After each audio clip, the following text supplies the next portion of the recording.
Hadirin dan hadirat yang dirahmati oleh Allah Subhanahu wa taala, sungguhnya bulan Ramadan adalah bulan spesial, bulan yang mulia, dan para ulama sepakat bahwasanya beramal soleh di bulan Ramadan pahalanya dilipat gandakan oleh Allah Subhanahu wa taala.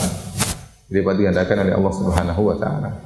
Berbeda seorang sholat di bulan Ramadan, seorang berpuasa di bulan Ramadan, seorang baca Quran di bulan Ramadan, seorang bertasbih, berzikir di bulan Ramadan, pahalanya tidak sama dibandingkan dengan di bulan-bulan yang lainnya. Akan tapi berapa kalikah dilipat gandakan? Tidak ada dalil yang tegas yang menjelaskan berapa kalinya. Ada dalil yang secara umum, man jaa'a bil hasanati falahu asyru amsalha, ya, wa man jaa'a bis sayyi'ati fala yujza illa mithlaha. Barang siapa yang melakukan satu kebaikan maka Allah akan balas 10 kali lipat. Ya, tapi ini berlaku di bulan Ramadan maupun di luar bulan Ramadan. Ya. Ya, lipat gandakan tersebut dari 10 kali lipat sampai 700 kali lipat ila adhafin katsira, sampai lebih daripada itu. Tetapi jadi perlipat gandaan menjadi 10 kali lipat atau 700 kali lipat lebih daripada itu berlaku di setiap bulan. Tapi para ulama telah sepakat bahwasanya bulan Ramadan adalah bulan yang spesial, lebih dilipat gandakan daripada bulan-bulan yang lainnya. Memang datang dalam suatu hadis, ya, tentang berapa kali dilipat gandakannya. Dalam satu hadis disebutkan bahwasanya barang siapa yang beribadah sunnah di bulan Ramadan, maka nilainya seperti beribadah fardu di bulan yang lainnya. Dan barang siapa yang beribadah fardu di bulan Ramadan, sama seperti 70 kali fardu di bulan yang lain. Tapi hadisnya lemah, hadisnya dhaif, ya. Secara umum, beramal soleh di tempat-tempat yang suci, tempat-tempat yang mulia, di waktu-waktu yang mulia dilipat gandakan oleh Allah Subhanahu wa taala. Allah berfirman, wa rabbuka yakhluqu ma yasha'u wa yakhtar. Dan Allah, Rabbmu yang telah menciptakan apa yang Dia kehendaki dan memilih apa yang Dia kehendaki. Tentunya dengan hikmah Allah Subhanahu wa taala. Allah memilih sebagian tempat sebagai tempat-tempat yang mulia seperti tanah suci Mekah, ya, tanah suci kota Madinah, ya. Yang barang siapa beribadah di situ dilipat gandakan pahalanya oleh Allah Subhanahu wa taala. Demikian juga Allah memiliki sebagian waktu menjadi waktu-waktu yang spesial seperti bulan Ramadan, syahrul Ramadan alladzi unzila fihi al-Qur'an, bulan Ramadan yang Allah turunkan Al-Qur'an di dalamnya. Berarti bulan Ramadan adalah bulan yang spesial dan beribadah di situ dilipat gandakan pahalanya. Adapun berapa kalinya kita tidak tahu, kita serahkan kepada Allah Subhanahu wa taala. Tetapi beramal saleh di bulan Ramadan dilipat gandakan secara kuantitas maupun secara kualitas.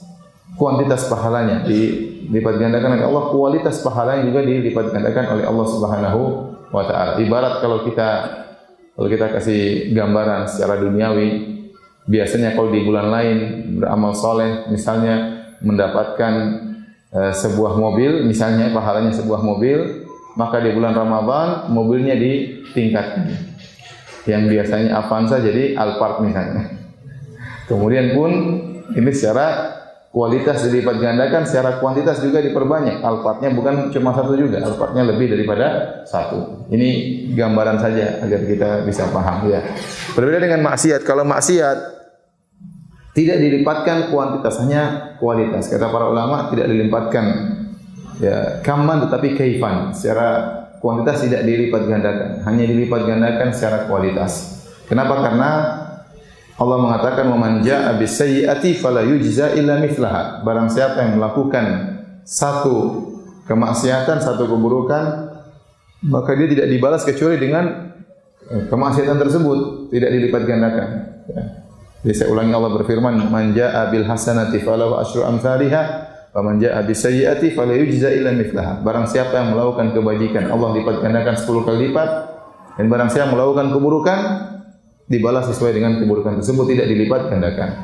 Jadi para ulama juga sepakat, barang siapa melakukan kemaksiatan di tempat-tempat suci, di waktu-waktu mulia, maka kualitas hukumannya ditingkatkan oleh Allah Subhanahu wa taala. Dalilnya seperti orang yang hendak melakukan kemaksiatan di tanah suci Mekah. Kata Allah dalam surat Al-Hajj, wa man yurid fihi bi ilhadin bi dzulmin nudzikuhu min adzabin alim. Barang siapa yang berkehendak melakukan keburukan di tanah suci Mekah, ya, melakukan ilhad, melakukan kezaliman, kami akan buat dia merasakan azab yang pedih. Jadi untuk khusus di Masjidil Haram di Mekah, barang siapa yang baru niat keburukan, melakukan keburukan di kota Mekah, dia sudah mendapat dosa, bahkan dosa besar, diancam dengan azab yang pedih. Belum dia lakukan, baru hanya ingin. Jadi seorang misalnya di tanah air sudah punya niat buruk, nanti kalau musim haji saya akan membohongi para jemaah haji misalnya, ya, saya akan jual kambing tapi kambingnya enggak ada, cuma jual kuponnya misalnya, jemaah haji dibohongin, ya. Dia niatnya sejak di tanah air, dia sudah terancam dengan dosa yang besar.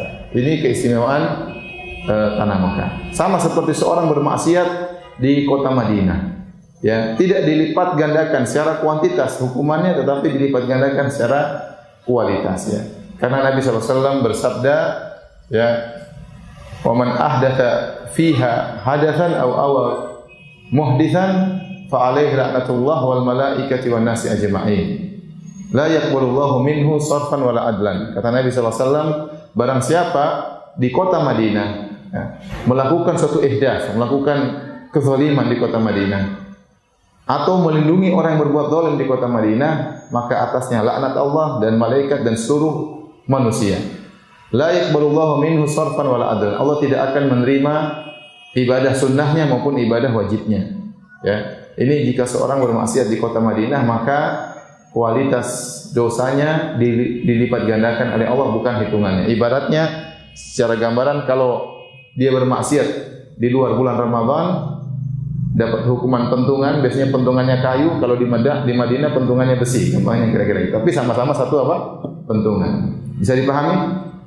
Bisa dipahami. Jadi kalau perbuatan dosa dilakukan di tempat suci atau di waktu mulia seperti bulan Ramadan, maka tetap hitungannya satu dosa satu hukuman, tapi hukumannya ditingkatkan kualitasnya. Paham? Tetapi kalau perbuatan kebajikan dikerjakan di tanah suci, ya, atau di tempat suci atau di waktu yang mulia, maka dilipat gandakan oleh Allah dari sisi kuantitas maupun secara kualitas. Seperti di Mekah Madinah, barang siapa yang salat di Madinah, ya, dilipat gandakan lebih baik daripada 1000 salat di tempat yang lain. Di Mekah, 1 kali salat di kota Mekah dilipat gandakan lebih baik daripada 100.000 kali salat di tempat yang lain. Dilipat gandakan secara kuantitas, ya. Sama di bulan Ramadan. Terlalu banyak dalil yang menunjukkan orang yang beramal saleh di bulan Ramadan dilipat gandakan pahalanya oleh Allah Subhanahu wa taala. Contohnya Nabi sallallahu alaihi wasallam bersabda, "Umratun fi Ramadan ta'dilul hajjata ma'i." Hadis riwayat Bukhari dan Muslim. Umrah di bulan Ramadan seperti haji bersamaku. Ini dalil bahwasanya umrah di bulan Ramadan pahalanya dilipat gandakan, karena Nabi mengatakan seperti haji. Nabi tidak mengatakan seperti umrah denganku, tapi seperti haji bersamaku. Pahala terserah Allah Subhanahu wa taala, ya. Allah mau kasih pahala banyak-banyak karena amalan sedikit itu hak Allah Subhanahu wa taala, ya. Jadi umrah di bulan Ramadan pahalanya seperti haji bersama Nabi sallallahu alaihi wasallam. Ini berarti menunjukkan kualitasnya ditingkatkan oleh Allah dan kuantitas juga ditingkatkan oleh Allah Subhanahu wa taala. Berarti kalau umrah di bulan-bulan yang lainnya tidak seperti umrah di bulan Ramadan, ya. Makanya di Mekah Madinah ramai kalau sudah bulan apa? Ramadan. Orang umrah sangat ramai, ya. Kemudian juga contoh dalil bahwasanya dilipat gandakan pahala di bulan Ramadan seperti Nabi SAW bersabda, "Man shalla ma'al imami hatta yansarif kutiba lahu qiyamul laila." Barang siapa yang salat bersama imam sampai selesai, maka dicatat baginya pahala semalam suntuk, ya. Ini tidak berlaku di luar bulan Ramadan. Berlakunya cuma di bulan Ramadan. Bisa jadi seorang salat tarawih bersama imam cuma 30 menit, ya. Paling lama 40 menit, apalagi di tanah air, ya. Ada yang 7 menit tapi itu enggak beres, ya. Kalau yang 30 menit, ya, 40 menit, ya. Sudah selesai, dicatat seperti sholat semalam suntuk, ya. Seperti 5 jam atau 6 jam atau 7 jam, ya. Jadi ini tidak berlaku di bulan-bulan yang lain. Ini menunjukkan pahala dilipat gandakan. Dilipat gandakan, ya. Ustaz, bagaimana kalau ternyata sholatnya sampai semalam suntuk. Ya, Nabi SAW dalam beberapa riwayat sholat bersama para sahabat, sholat tarawih sampai menjelang sahur. Saya menjelang sahur, ya jelas. Yang kalau cuma sholat 40 menit saja seperti sholat semalam suntuk, apalagi sholatnya sampai menjelang apa? Sahur. Ya. Kemudian dalil juga bahwasanya pahala dilipat gandakan di bulan Ramadan. Contoh, barang siapa yang menemukan Lailatul Qadar, kata Allah Subhanahu wa taala, Lailatul Qadri khairun min alfi syahr. Malam Lailatul Qadar lebih baik daripada 1000 bulan. Para ulama mengatakan barang siapa yang beribadah di malam Lailatul Qadar sama seperti dia beribadah ya lebih daripada 1000 bulan di bulan-bulan yang lainnya. Seperti ibadah 8,3 tahun lebih. Cuma diwakili dengan ibadah satu malam. Ini berarti kan dilipat gandakan oleh Allah Subhanahu wa taala ya. Ini semua dalil menunjukkan bahwasanya beribadah di bulan Ramadan pahala dilipat gandakan. Tetapi berapa kalinya kita tidak tahu. Yang jelas dilipat gandakan. Dan diriwayatkan dari sebagian salaf ya bahwasanya sebagian mereka ya menjelaskan berapa kali dilipat gandakannya. Seperti diriwayatkan dari Az-Zuhri, kemudian juga diriwayatkan dari tabi'in Az-Zuhri, kemudian juga dari Ibrahim An-Nakhai ya. Mereka menyebutkan berapa kali dilipat gandakannya. Contoh An-Nakhai rahimahullah berkata, "Shaumu yaumin min Ramadan afdalu min alfi yaumin." Berpuasa satu hari di bulan Ramadan lebih baik daripada berpuasa 1000 hari di bulan yang lainnya. Wa tasbihatun fihi afdalu min alfi tasbihah. Dan satu tasbih mengucapkan subhanallah di bulan Ramadan lebih baik daripada 1000 tasbih di bulan yang lainnya. Wa raqatun fihi afdalu min alfi raq'ah. Dan satu rakaat di bulan Ramadan yang ditunaikan satu rakaat lebih baik daripada 1000 rakaat di bulan-bulan yang lainnya. Ini diriwayatkan dari An-Nakhai. Kemudian juga diriwayatkan dari Az-Zuhri, juga tabi'in.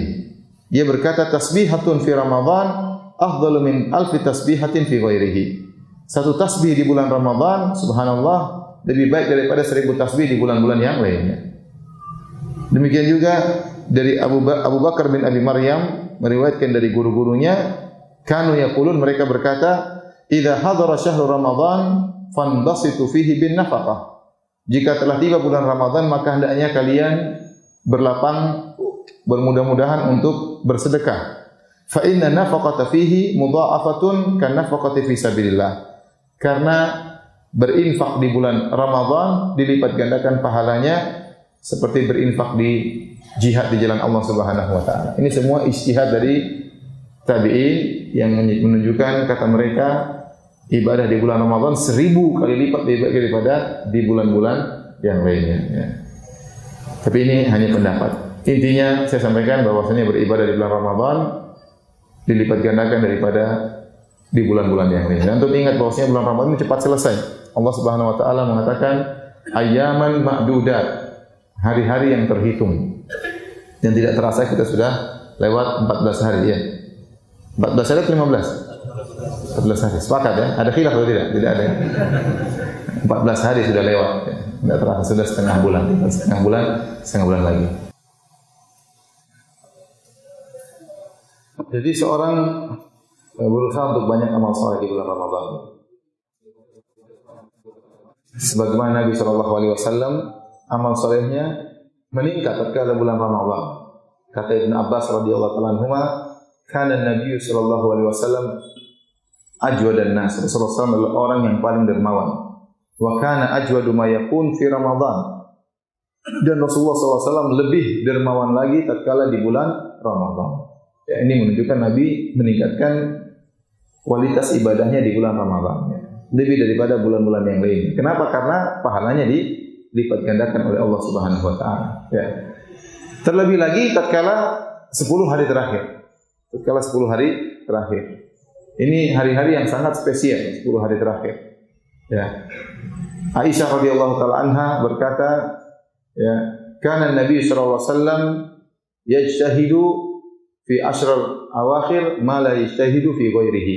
Rasulullah sallam bersungguh-sungguh berijtihad dalam beribadah di 10 hari terakhir tidak seperti di hari-hari sebelumnya. Ya, Nabi Ramadan ibadahnya luar biasa. 10 hari terakhir lebih lagi daripada sebelumnya. Kemudian juga dalam hadis yang lain kata Aisyah radhiyallahu taala anha, "Kana idza dakhala al-'ashar," ya, kalau sudah masuk 10 hari yang terakhir di bulan Ramadan, syadda mi'zarahu, maka Rasulullah SAW mengencangkan sarungnya.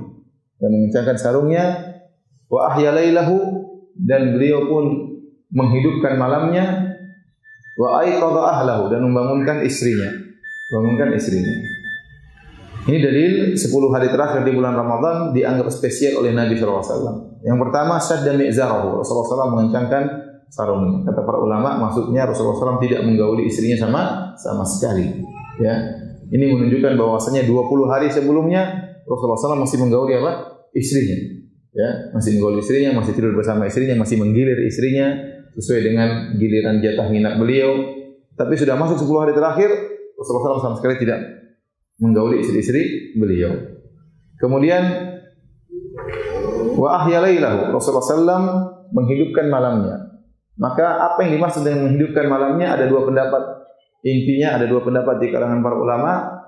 Pendapat yang pertama bahwasanya Rasulullah SAW begadang, tidak tidur sama sekali, ya. Dan ini didukung dalam sebuah hadis, namun hadisnya sanadnya dhaif dalam Musnad Imam Ahmad. Ya. Karena Nabi SAW yakhlitu baina naumin wa salatin fil 20. Rasulullah SAW mencampur antara tidur dan salat tatkala di 20 hari pertama. Sehingga mafhum mukhalafahnya berarti 10 hari terakhir Rasulullah SAW hanya salat, tidak mencampur dengan apa? Tidur. Berarti Rasulullah SAW apa? Begadang. Oleh karena sebagian ulama berpendapat yang dimaksud dengan menghidupkan malam artinya begadang, tidak tidur sama sekali. Tidak tidur sama sekali. Dan ini pendapat ya kuat ya. Dan sangat mudah diterapkan di Mekah dan Madinah. Kenapa? Karena orang-orang di Mekah dan Madinah tidak berkesempatan untuk tidur di malam hari. Bayangkan antum misalnya ke Mekah atau Madinah, salat 10 hari terakhir 2 ronde. Ronde pertama 20 rakaat, ronde kedua 13 rakaat. Salat dimulai kemarin azan Isya ya, jam 9. Azan Isya jam 9. Sudah selesai salat Isya taruhlah jam 9.20. Di situ kemudian salat tarawih. Salat tarawih ronde pertama 20 rakaat selesai sudah jam 11. Jam 11. Nanti ronde kedua mulai jam 1 kurang seperempat. Dulu zaman-zaman saya masih mahasiswa, salat qiyamul lail yang ronde kedua dimulai jam 1. Jam 1 selesai nanti jam 3 seperempat. Jam 3 seperempat. Padahal kalau dulu sahur masih mungkin setengah 5, sekarang sahur jam azan subuh jam 4. Jam 4 lewat 5. Jam 4 lewat 5. Nah kalau selesai sholat 3 seperempat, waktu tinggal sekitar 50 menit. Antara selesai sholat sampai apa? Azan subuh. Terus bagaimana caranya? Belum lagi keluar dari halaman masjid, belum nunggu istri-istri ada di mana ya. Terus kapan makan sahurnya? Oleh karenanya saya kalau tidak salah sekarang dimajukan waktu sholat malamnya. Tadinya jam 1, sekarang jadi jam 1 kurang seperempat. Ya, dengan harapan jam 3 sudah selesai. Berarti antara selesai sholat ronde kedua dengan azan subuh tinggal satu jam. Nggak ada sempat untuk tidur. Jadi benar-benar orang-orang kalau beribadah di Mekah dan Madinah tidak bisa tidur. Dan memang tidak bisa untuk tidur. Gimana mau tidur? Ya. Jam 1 tunggu sampai jam 11 selesai ronde pertama sampai 1 kurang seperempat cuma 1 jam 45 menit itu pun nggak sempat. Kemudian setelah itu kalaupun tidur paling 15 menit tapi banyak orang nggak tidur.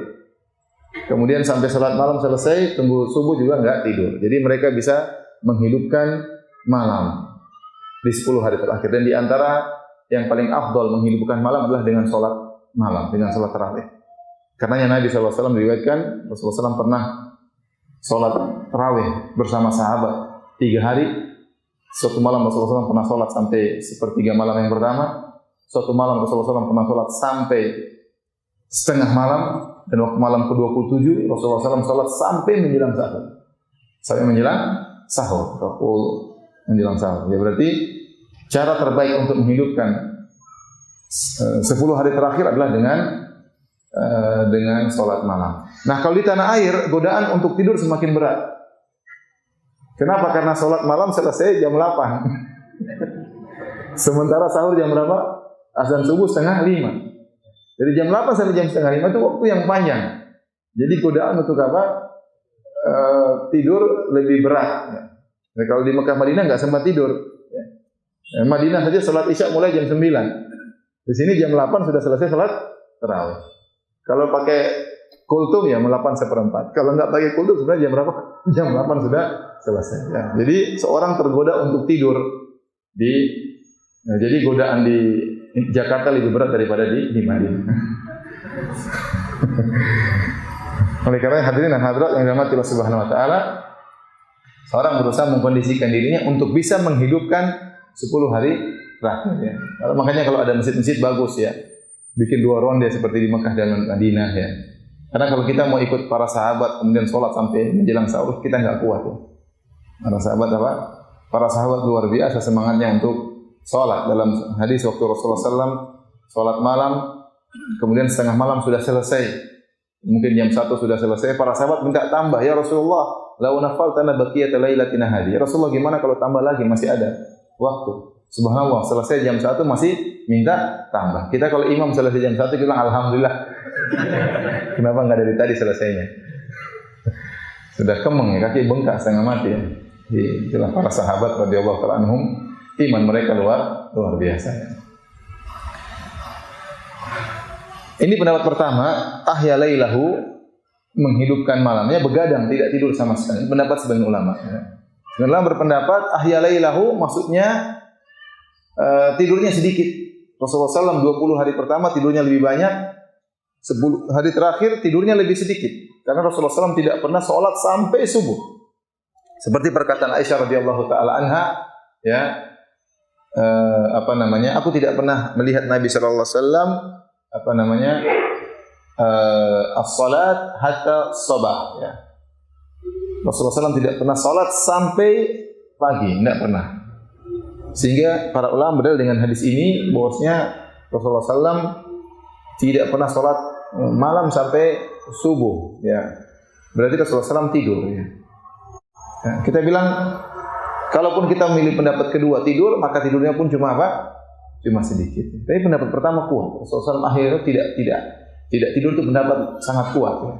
Jadi memang Rasulullah SAW juga tidak sholat sampai subuh, tapi ada sholat dicampur dengan baca Quran, dicampur dengan berdoa, ya, atau berhenti sebelum apa? Sebelum subuh, ya. Jadi intinya pendapat yang mengatakan begadang itu juga pendapat yang sangat kuat. Kalaupun kita milih pendapat kedua menghidupkan malam dengan tidur sedikit, maka ini juga pendapat yang baik. Jadi kita berusaha mengurangi tidur di 10 malam yang terakhir. Namun kenyataannya mengurangi tidur di 10 malam yang terakhir tidak mudah pada sebagian orang. Sebagian orang di 10 hari terakhir masih kerja. Ya, kerja, kemudian dari pagi jam 8 sampai sore ya. Terus kalau malam suruh begadang lagi, besok enggak kerja. Enggak mungkin malam begadang kemudian besok kerja ya. Kita bilang fattaqullaha mastata'tum, bertakwa semampunya. Kalau ternyata enggak bisa begadang, ya udah tidur. Ustaz, 1 jam enggak cukup tidur, ya udah 2 jam. Enggak cukup lagi Ustaz, ya udah 3 jam. Enggak cukup lagi 4 jam. Enggak cukup lagi 5 jam. Ya udah mau gimana lagi? Allah Maha tahu. Kita punya kewajiban, sebagian kita punya kewajiban harus cari nafkah di siang hari. Jadi maksud saya berusaha bertakwa kepada Allah semampunya. Kurangi tidur bukan untuk Facebookan ya, enggak. Kurangi tidur untuk baca Quran, untuk berdoa kepada Allah Subhanahu wa taala 10 hari yang terakhir. Kemudian Aisyah mengatakan wa aiqadha ahlahu. Di 10 hari terakhir Rasulullah SAW membangunkan istrinya, membangunkan keluarganya. Apakah Rasulullah SAW sebelumnya tidak membangunkan keluarganya? Kita katakan Rasulullah SAW selalu membangunkan keluarganya. Dalam hadis-hadis Rasulullah SAW membangunkan Aisyah untuk salat malam. Ya, Rasulullah SAW yang memotivasi kita untuk membangunkan istri. Rasulullah SAW rahimallahu imra'an qama minal lail fa shalla wa aiqadha ahlahu fa shallat fa in abat nadaha ala wajhiha al-ma. Semoga Allah merahmati seorang suami yang bangun malam kemudian salat malam, kemudian bangunkan istrinya untuk salat malam, kemudian istrinya salat malam. Allah rahmati lelaki seperti ini. Kalau istrinya enggan salat malam, maka dia percikan air di wajah istrinya. Ini Rasulullah SAW menyuruh kita untuk bangunkan istri salat malam. Apalagi beliau, tentunya beliau mempraktekkan apa yang beliau anjurkan. Makanya dalam hadis Rasulullah SAW kalau salat malam, kemudian beliau ingin witir, maka beliau bangunkan Aisyah. Beliau bangunkan apa? Aisyah. Ya. Karena witir Nabi terkadang 3 rakaat, terkadang witir Nabi 5 rakaat, terkadang witir Nabi 7 rakaat, terkadang witir Nabi 9 apa? Rakaat. Ya. Jadi kalau beliau mau witir, ya, mungkin sudah menjelang subuh, maka Rasulullah SAW bangunkan Aisyah untuk apa? Untuk salat. Ya. Nah, Aisyah salat sendiri, Nabi juga salat sendiri. Ya. Jadi hari-hari selain Ramadan juga Rasulullah SAW bangunkan istrinya. Ya. Dalam hadis yang lain kata Rasulullah SAW, man yuqidu sawahibul hujurat. Siapa yang bangunkan para penghuni hujurat, yaitu istri-istriku. Jadi istrinya dibangunkan untuk salat malam. Namun 10 hari terakhir ada penjelasan dari Aisyah, Rasulullah SAW membangunkan istrinya, menunjukkan Rasulullah SAW membangunkan istrinya lebih awal untuk salat malam. Jadi kalau kita biasa bangunkan istri kita setengah jam sebelum subuh, sekarang kita rubah, kita bangunkan jam 2, bangunkan jam 3 ya. Untuk berdoa, bangun salat malam berdoa ya. Berdoa kepada Allah Subhanahu wa taala, terutama malam-malam ganjil yang kita harapkan Lailatul Qadar ya. Jadi jangan lupa untuk bangunkan istri ya. Ya sekarang alhamdulillah cara bangunkan gampang. Antum misalnya iktikaf, ya udah pesan sama istri jangan matikan HP, malam ditelepon ya. Telepon jam 3 telepon istri. Jangan lupa 3:30 telepon lagi, jangan istri ya terus tidur. Tidur lagi.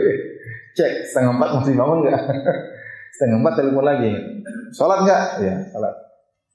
Jadi harus kerjasama bilang istri ya, saya akan bangunkan kamu. Jangan matikan apa? HP. Kecuali kalau istri sakit, kalau istri lagi lemah ya, itu lain cerita. Tapi asalnya kita berusaha bangunkan istri sebagaimana dijalankan oleh Nabi sallallahu alaihi wasallam. Ini semua menunjukkan 10 malam terakhir adalah malam-malam yang spesial. Terutama di antara 10 malam terakhir itu ada satu malam yang namanya malam Lailatul Qadar. Malam Lailatul Qadar. Ini malam sangat spesial. Karenanya malam tersebut dicari oleh Nabi sallallahu alaihi wasallam. Nabi sallallahu alaihi wasallam pernah iktikaf dalam hadis Abi Sa'id Al-Khudri radhiyallahu anhu. Rasulullah SAW pernah iktikaf sebulan penuh untuk mencari Lailatul Qadar. Karena Rasulullah SAW waktu itu belum dikabari oleh Allah kapan Lailatul Qadar. Hanya dikabarkan oleh Allah di bulan Ramadan. Maka Rasulullah SAW iktikaf 10 malam pertama. Kemudian ternyata tidak ada Lailatul Qadar. Rasulullah SAW melanjutkan lagi 10 malam kedua. Ternyata tidak ada juga Lailatul Qadar. Setelah itu Rasulullah SAW melanjutkan 10 malam ketiga. Allah kabarkan Lailatul Qadar berada di 10 malam yang ketiga. Baru Rasulullah SAW suruh para sahabat untuk iktikaf bersama Nabi SAW. Jadi pernah sebulan penuh Rasulullah SAW iktikaf dalam rangka mencari malam yang sangat istimewa ini, malam Lailatul Qadar. Ya. Sampai Allah turunkan surat khusus tentang Lailatul Qadar. Inna anzalnahu fi Lailatul Qadar. Kami telah turunkan Al-Quran di malam Lailatul Qadar. Wa ma adraka ma Lailatul Qadar? Tahukah engkau apa itu Lailatul Qadar? Lailatul Qadri khairun min alfi syahr. Malam Lailatul Qadar lebih baik daripada 1000 bulan. Ingat, Allah tidak mengatakan malam Lailatul Qadar seperti 1000 bulan. Tapi Allah mengatakan malam Lailatul Qadar lebih baik daripada 1000 bulan.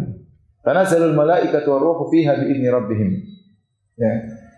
Min kulli amr. Kata Allah Subhanahu wa taala, pada malam tersebut malaikat turun hadir di malam tersebut. Bahkan malaikat Jibril, pimpinan para malaikat juga ikut hadir di malam tersebut. Ya. Salamun ya hatta matla'il fajar. Maka keselamatan di malam tersebut sampai subuh. Jadi ada surat khusus tentang malam Lailatul Qadar. Ini malam spesial. Sampai-sampai Nabi dan para sahabat mencari malam tersebut. Ya. Dan malam tersebut terus ada sampai hari kiamat. Oleh karenanya, ya, karena saya dengar ada sebagian orang berpendapat Lailatul Qadar cuma di zaman Nabi. Sudah enggak ada lagi. Jadi mereka tidak pernah cari-cari Lailatul Qadar. Tidak benar, karena para sahabat setelah meninggalnya Nabi SAW, mereka masih terus mencari apa? Malam Lailatul Qadar. Baik. Lailatul Qadar, apa artinya Lailatul Qadar? Lailatul Qadar, Al-Qadar, ya, para ulama menafsirkan dengan 3 tafsiran atau lebih. Di antaranya 3 tafsiran tentang makna Al-Qadar. Ada yang mengatakan Al-Qadar secara bahasa artinya adalah takdir. Artinya adalah takdir. Kenapa? Karena pada malam tersebut Allah menurunkan takdir tahunan, at-takdir as-sanawi. Sebagaimana dalam ayat kata Allah Subhanahu wa taala, "Inna anzalnahu fi lailatin mubarakatin inna kunna mundzirin fiha yufraqu kullu amrin hakim." Kata Allah Subhanahu wa taala, kami menurunkan Al-Qur'an di malam yang penuh berkah, itu malam Lailatul Qadar. Ya. Kemudian kata Allah, fiha yufraqu kullu amrin hakim. Pada malam tersebut ditetapkan perkara-perkara. Kata para ulama maksudnya pada malam Lailatul Qadar Allah turunkan sebagian data dari Lauhul Mahfuz. Allah sampaikan kepada para malaikat bahwasanya akan terjadi demikian-demikian dari malam Lailatul Qadar sekarang sampai malam Lailatul Qadar berikutnya. Setahun penuh. Makanya dikenal oleh para ulama dengan takdir tahunan. Takdir tahunan. Allah pilih penjelasan tentang takdir tahunan tersebut di malam Lailatul Qadar karena malam tersebut malam yang mulia. Maka dinamakan dengan malam Lailatul Qadar, artinya malam takdir. Takdir tahunan. Ini di antara makna Lailatul Qadar. Di antara makna Lailatul Qadar, Al-Qadar maknanya adalah sempit. Seperti dalam firman Allah Subhanahu wa taala,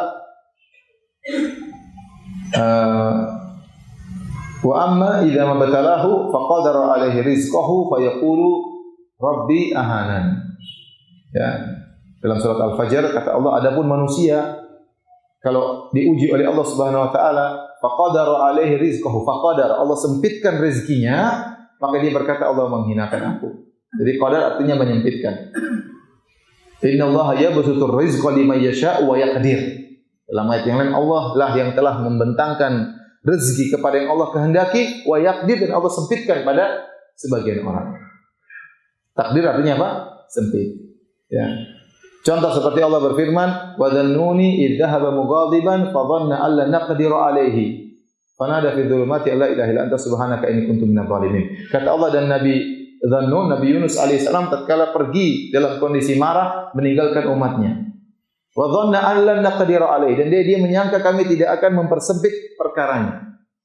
Ternyata Allah persempit perkaranya, Allah uji dia dan dia ditelan oleh apa? Ikan paus. Jadi al-qadar dalam bahasa Arab artinya diantaranya adalah sempit. Nah, kenapa Lailatul Qadar dinamakan dengan malam yang sempit? Kata para ulama, karena banyak malaikat yang turun ke bumi tatkala itu, ikut menghadiri keagungan malam tersebut, malam yang penuh berkah. Sehingga terasa sempit karena dihadiri oleh malaikat. Karena zalul malaika, malaikat pada turun. Malaikat-malaikat yang di langit pada turun ke bumi untuk menghadiri malam yang penuh berkah tersebut. Bahkan di antaranya malaikat Jibril juga ikut hadir. Inilah sebabnya kenapa dinamakan dengan Lailatul Qadar, malam yang sempit. Kemudian antara tafsiran kenapa disebut Lailatul Qadar, Al-Qadar artinya syaraf, malam yang mulia. Ai lailatun dzatus syaraf, malam yang penuh kemuliaan. Kenapa dikatakan malam penuh kemuliaan? Karena malam tersebut lebih baik daripada 1000 bulan. Lailatul Qadri khairun min alfi syahr.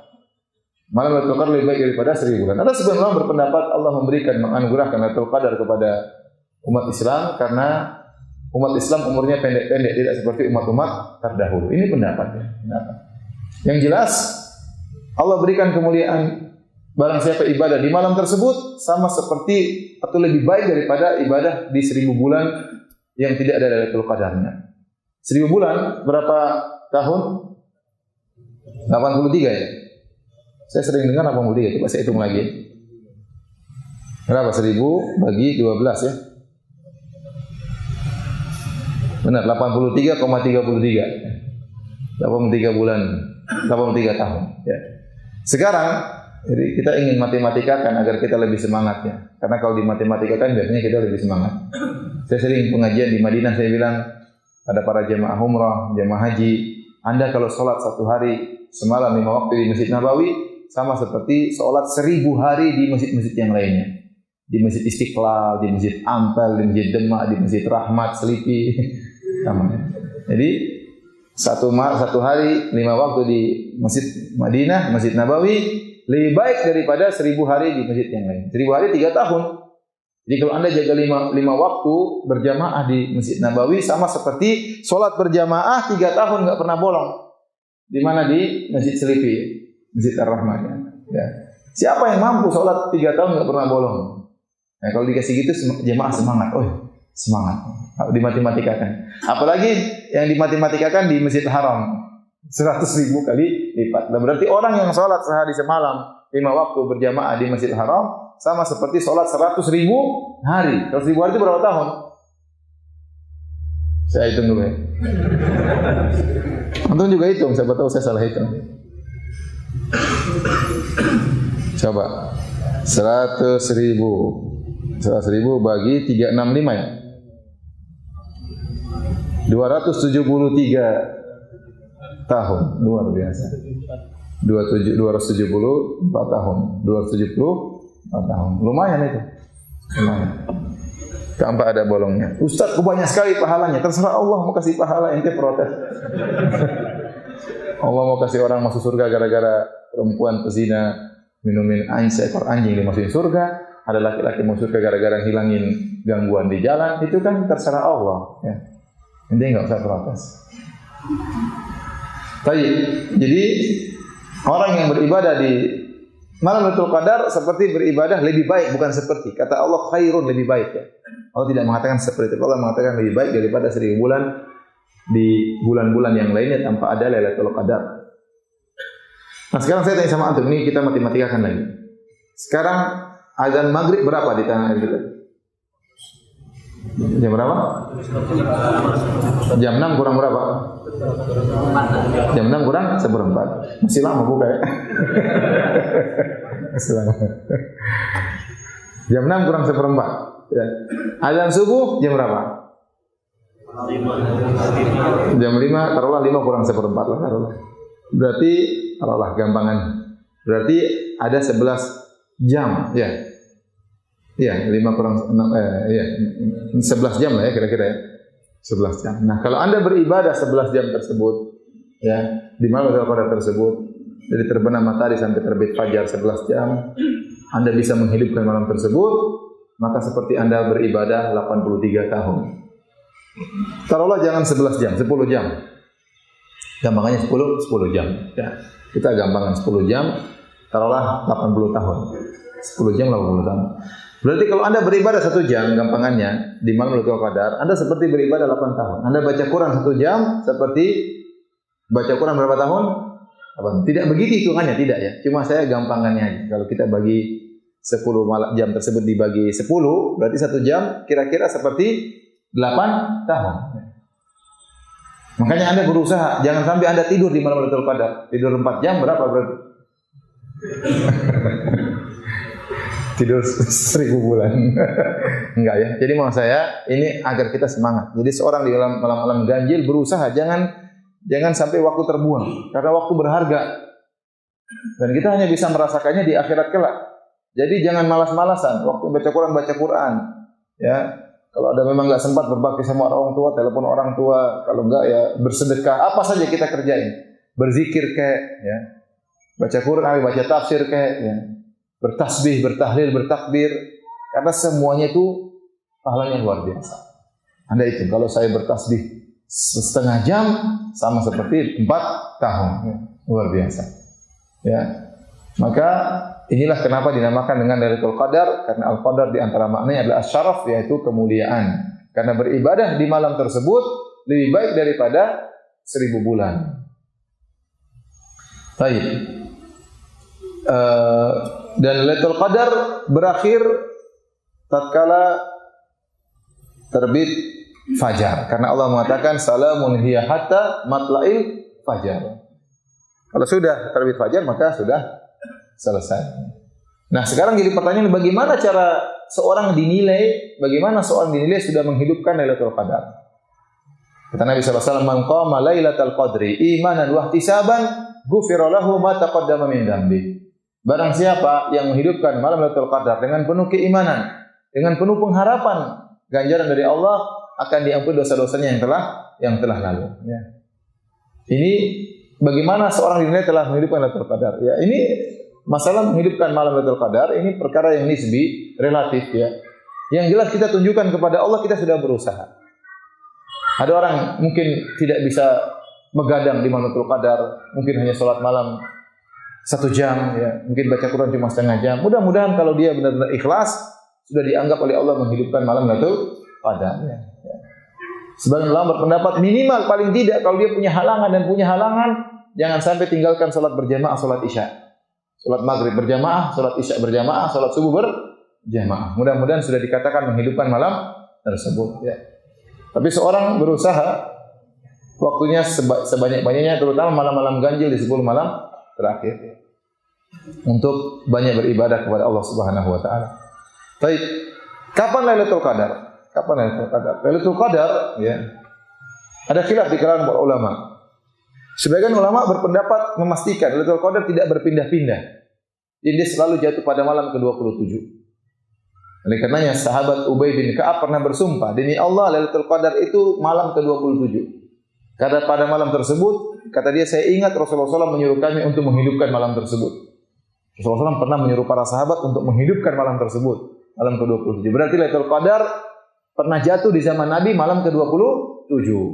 Sehingga dianggap oleh sahabat Ubay bin Ka'ab, Lailatul Qadar tidak pernah berubah, selalu malam ke-27.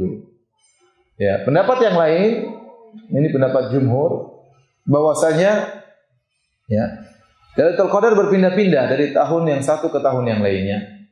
Bisa jadi satu malam 21, bisa jadi malam tahun yang lain, malam ke-29, bisa jadi malam ke-25, berpindah-pindah di malam-malam ganjil, di malam-malam ganjil. Kenapa? Karena dalam hadis-hadis, kalau kita periksa hadis-hadis, kita baca hadis-hadis, maka disebutkan pernah Lailatul Qadar di zaman Nabi jatuh pada malam 27. Dan pernah juga Lailatul Qadar jatuh pada malam 21. Dan pernah Lailatul Qadar jatuh pada malam 23. Di Nabi SAW ya, puasa Ramadan kira-kira berapa kali? Kira-kira 9 kali, 8-9 kali ya. Jadi pernah jatuh malam 27, pernah jatuh malam 21, pernah jatuh malam 23. Dan untuk hadis Rasulullah SAW pernah mengatakan, saya dilupakan tentang kapan Lailatul Qadar. Tapi saya lihat dalam mimpi bahwasanya keesokan harinya saya sujud ya di tanah yang ada airnya. Ternyata pada hari malam 21 terjadi hujan. Malam 22 paginya Rasulullah SAW salat subuh dan beliau salat sujud di tanah yang bercampur dengan air. Karena masjid Nabi dia hanya pelepah korma sehingga ada air yang masuk menetes ke dalam masjid Nabi yang cuma tanah. Sehingga pernah terjadi Lailatul Qadar malam 21 dan jadi hujan di malam tersebut. Jadi bisa jadi malam Lailatul Qadar turun hujan bisa jadi. Jadi ini pendapat yang kuat bahwasanya Lailatul Qadar pernah terjadi atau berpindah-pindah setiap tahunnya, tidak menetap pada satu malam tertentu. Wallahu a'lam bishawab. Dahulu Nabi SAW pernah diberitahu oleh Allah kapan Lailatul Qadar dalam Sahih Al-Bukhari. Rasulullah SAW berkata, "Inni kharajtu li ukhbirakum bi Lailatul Qadar wa innahu talaha fulan wa fulan." Aku keluar untuk mengabarkan kepada kalian kapan Lailatul Qadar. Tetapi si fulan dan si fulan bertengkar. Farufi'at, kemudian diangkat ilmu tersebut. Fa asan yakuna khairul lakum, semoga yang lebih baik bagi kalian. Jadi Rasulullah SAW pernah diberitahu oleh Allah kapan Lailatul Qadar. Rasulullah SAW ingin menyampaikan kabar gembira kepada para sahabat Lailatul Qadar malam ini. Tetapi tiba-tiba ada yang bertengkar. Dibuat lupa oleh Allah Subhanahu wa taala. Allah membuat Nabi jadi apa? Lupa. Sehingga Nabi sudah lupa. Nabi bilang gara-gara si fulan dan si fulan bertengkar, akhirnya dilupakan. Saya dilupakan. Yang mudah semoga lebih baik bagi kalian. Oleh karenanya, ingat, pertengkaran itu tidak baik. Pertengkaran itu bisa menghilangkan apa? Keberkahan. Ya. Pertengkaran itu bisa menghilangkan. Harusnya banyak rahmat yang turun, berkah turun, enggak jadi. Nabi sudah tahu kapan Lailatul Qadar, dihilangkan oleh Allah ilmunya gara-gara ada yang bertengkar. Maka saya ingat sama antum jangan suka bertengkar. Ya. Termasuk dalam lingkup keluarga. Jangan suka bertengkar suami dengan istri. Biar rahmat turun. Ya. Biar rezeki itu apa? Turun kepada suami istri, kepada anak-anak. Ya kalau sering bertengkar, rahmat enggak turun-turun. Yang turun utang melulu. Jadi bertengkar itu menghilangkan rahmat.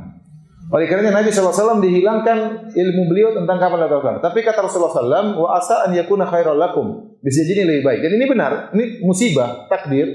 Dia takdir musibah, tetapi musibah tersebut mendatangkan kebaikan. Seandainya ternyata Rasulullah SAW katakan, wahai kaum muslimin, Lailatul Qadar malam ke-23 misalnya. Orang-orang mungkin dari awal Ramadan tidak ada yang sholat, ya malas sholat. Nanti jam malam 23 baru apa? Baru sholat. Karena udah tahu Lailatul Qadarnya kapan. Sudah cukup 1000 bulan. Malam pertama enggak sholat enggak apa-apa. Ya. Iya, itu apa? kondisi manusia seperti itu. Kalau dikasih tahu Lailatul Qadar malam 23, mungkin sebelumnya mereka enggak sholat. Setelah itu juga malam 24 sudah kosong masjid. Padahal Ramadan itu mulia sejak malam pertama. Dan sejak malam pertama seorang sudah berkesempatan untuk dibebaskan dari neraka jahanam. Kata Nabi sallallahu alaihi wasallam, "Walillahi utaqa'u minan nar wa dzalika kullal lailah." Setiap malam itu ada pembebasan dari neraka jahanam. Ada orang-orang Allah bebaskan dari neraka jahanam dan itu berlaku setiap malam. Ya, bukan cuma malam Lailatul Qadar pembebasan dari neraka jahanam. Kemudian ingat, 10 malam terakhir semuanya mulia, bukan cuma malam Lailatul Qadar. Ya. Jadi ada hikmahnya kata Nabi, "Wa asa an yakuna khairal lakum." Dengan dilupakannya aku tentang kapan Lailatul Qadar bisa jadi lebih baik bagi kalian. Jadi meskipun pendapat jumhur bahwasanya malam Lailatul Qadar itu berpindah-pindah dari satu tahun ke tahun yang lainnya, tetapi arja lailah, malam yang paling diharapkan Lailatul Qadar adalah malam ke-27. Ini ulama mengatakan malam yang paling diharapkan Lailatul Qadar adalah 7 hari terakhir dalam satu hari. Rasulullah SAW mengatakan, "Inni ara anna ru'akum qad tawaqqa'at fi sabil awakhir." Aku melihat para sahabat pernah mimpi. Dimimpikan oleh Allah kapan Lailatul Qadar. Ternyata mimpi mereka semua sepakat di 7 hari terakhir bulan Ramadan. Sehingga paling orang berusaha mencari Lailatul Qadar di 10 malam terakhir, kemudian di malam-malam ganjil, kalau tidak sempat lagi malam 21 lewat, malam 22 lewat, malam 23 lewat, jangan lupa 7 malam terakhir. Bersungguh-sungguh, malam 25, malam 27, malam 29. Tapi malam yang paling diharapkan adalah malam 27. Oleh karenanya kalau sudah di Mekah dan Madinah, di Masjid Nabawi, Masjid Haram, kalau sudah malam 27 siap-siaplah.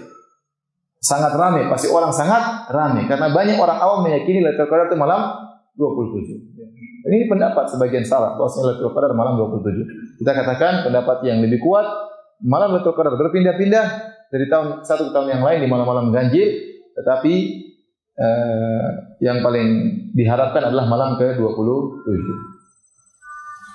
Ustaz, kan Nabi mengatakan 7 terakhir, 10 terakhir. Ya terakhir dihitung dari mana, Ustaz? Dari terakhir kan berarti 9 tersisa, ya. 10 tersisa, 7 tersisa. Nah, kalau bulan 29 hari, berarti malam 10 malam terakhir yang pertama mulainya malam ke-20. Paham? Paham atau tidak? Jadi, ini ada pendapat sebagian ulama mengatakan untuk menentukan 10 hari terakhir itu ditinjau dari akhir bulan. Karena kata Nabi 10 terakhir, 10 tersisa. Dalam riwayat 10 tersisa, 7 tersisa. Nah, tersisa itu kalau bulan 30 hari gampang. 10 malam terakhir pertamanya mulai dari malam ke-21. Tapi kalau bulan Ramadan cuma 29 hari, berarti 10 terakhir mulainya dari malam ke berapa? Malam 20. Ini pendapatnya. Kalau tidak salah diisyaratkan oleh mazhab Malikiyah dan juga kalau enggak salah Ibnu Taimiyah rahimahullah. Tapi pendapat yang kuat, malam ke-10 terakhir apakah 9 atau 10 sama saja. Malam pertamanya malam 21. Ya. Tetap malam 21. Jadi tergantung nanti khilafnya di penentuan hilal atau tidak, itu awalnya tidak hilal. Yang terjadi berbeda ya beda juga ya. Makanya masalah penentuan kapan satu Ramadan juga penting. Nanti harus mencari mazhab yang lebih apa? Pendapat yang lebih kuat. Itu pendapat jumhur, itu dengan melihat hilal ya. Terlihatnya hilal, bukan adanya hilal, tapi terlihatnya hilal. Karena kalau sudah beda awalnya, berarti beda juga malam ganjilnya. Ya. Intinya seorang berusaha mencari malam Lailatul Qadar di 10 malam terakhir, terutama di 7 malam terakhir, di malam-malam ganjil. Malam 21, malam ke-23, malam ke-25, malam ke-27, malam ke-29. Dan malam yang paling diharapkan malam ke berapa? 27. Baik.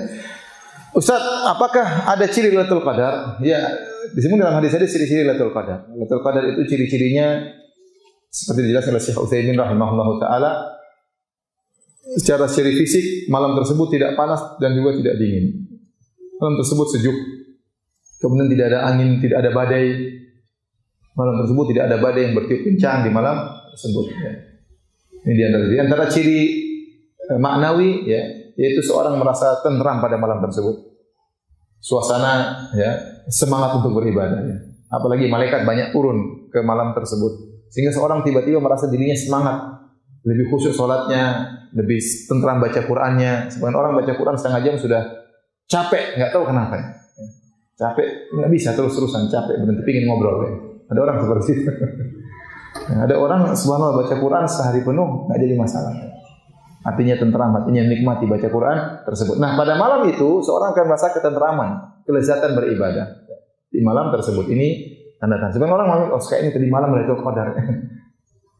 Kok bisa ya? Ramalan saya diterima dari mana? Enggak. Jadi dia merasa tentram untuk beribadah.